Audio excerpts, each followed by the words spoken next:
Le n'a parlé de sécurité en pays. Nous référons gens citoyens pays ça ou bien un étranger sentil la vivre dans territoire pays ça. Le dit un pays pas sécurisé, ça veut dire en pile bagay. C'est un pays qui chargé crime, qui gagne en pile corruption, en pile actes terroristes, pas gagne sécurité sociale, pas gagne la santé et qui pas gagne en pile l'autre bagay qui est essentiel pour peuple ou bien étranger qui vivent là-dedans. Selon yon étude Travel Risk te fait en janvier 2022, yo te rive choisi 10 pays qui pi danger dans monde là pour personne moun pas visiter.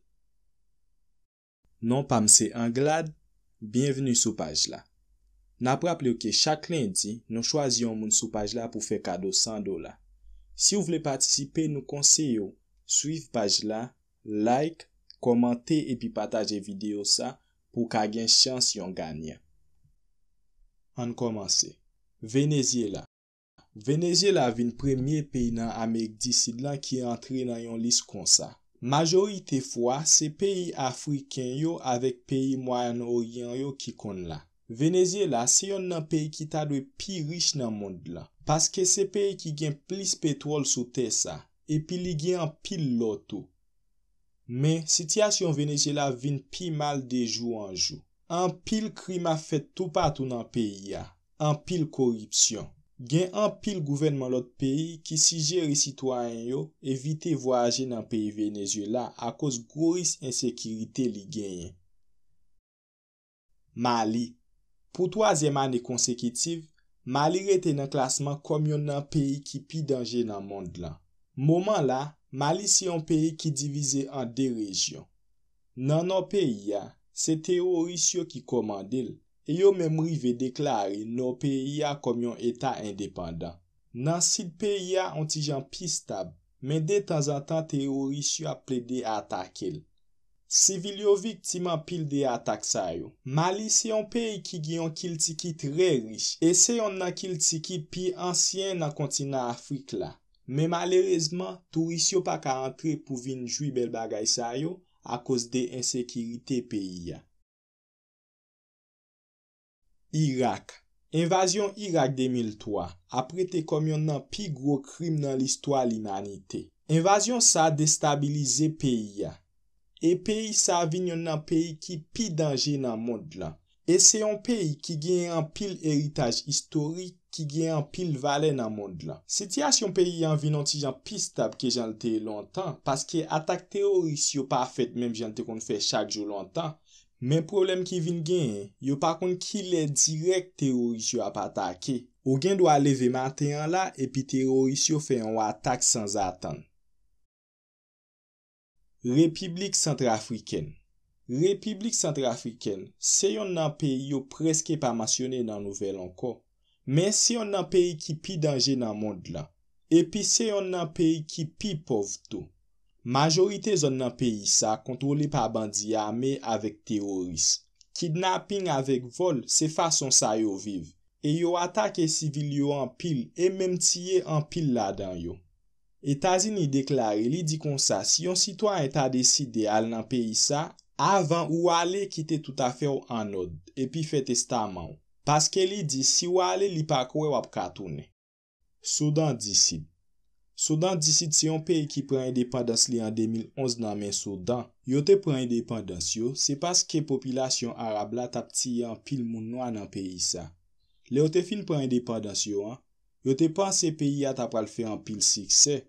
Mais, hélas, c'est échec sous échec. Depuis après indépendance là, pays a fait seulement 1 an dans la paix. Après ça, vin gen yon guerre civile qui éclaté dans tout pays.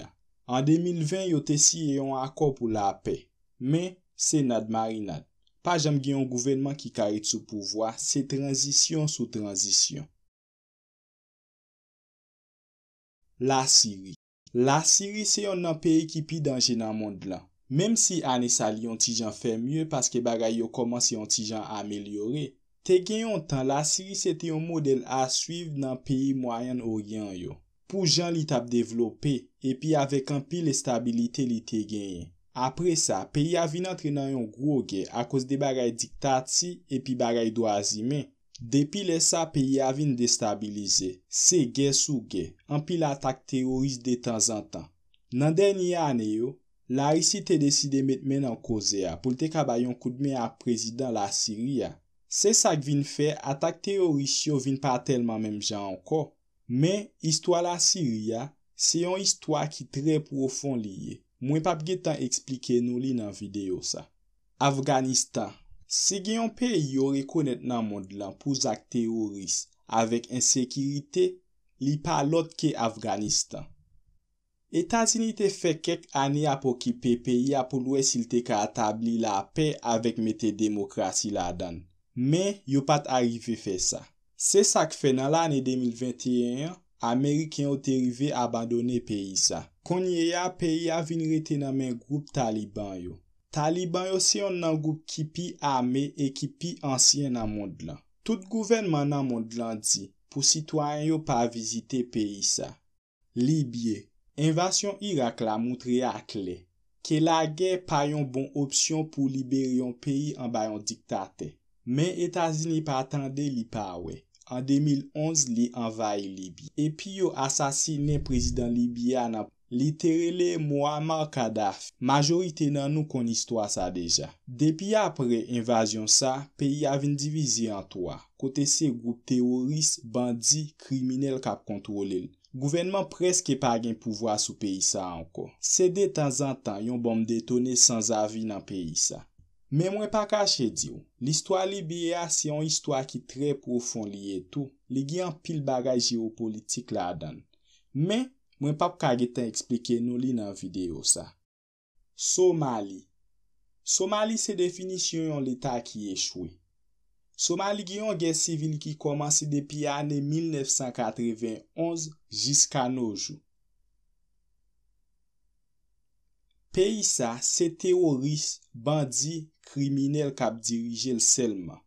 Chak gouvernement ki monte, ki gen bon intansyon pou peyi ya, epi ki vle retabli la pe nan peyi sa, yo touye yo.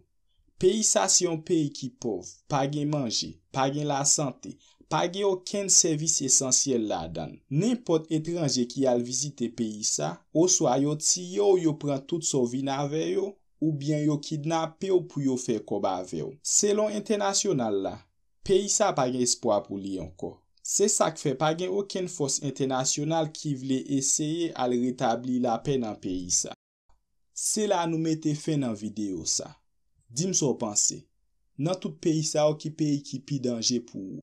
E ki lot peyi ou panse ki ta dwe nan lis sa. Map tan nou nan komante yo. Nap di ou mersi de sko gade video sa. Si ou remen, sipote nou ak yon like, komante, epi pataje la vek zanmi yo.